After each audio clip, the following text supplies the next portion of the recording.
अच्छा जी, इस वक़्त मैं इस साइट पे मौजूद हूँ, जिस पे कुछ टाइम पहले हमने वीडियो की थी और बताया था कि ये वो वाली साइट है जिसमें हमारे जो क्लाइंट्स हैं उन्होंने अपनी फ़ाइल्स की मर्जिंग करवाई है। जो फ़ाइल्स उनकी नुकसान में थी, माइनस में थी और हमने लेवल पे बगैर किसी लॉस के मर्ज की हैं और उनको एक घर की ऑफ़र की है।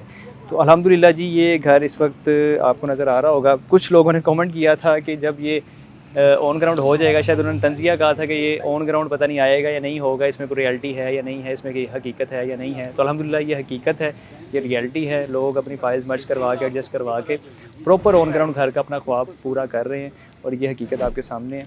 और इंशाल्लाह हमारे मल्टीपल प्रोजेक्ट्स हैं, उस पे भी आपको ब्रीफिंग देंगे, गाइड करेंगे, वीडियोज़ वो भी आपके साथ शेयर होंगी। मीनवाइल अगर आप इंटरेस्टेड हैं, आप अपनी फाइल्स मर्ज करवा के अच्छी लोकेशन पे अपना घर किस्तों पे हासिल करना चाहते हैं, तो आप फ़ौरी-फ़ौरी हमारी टीम से राब्ता कर सकते हैं।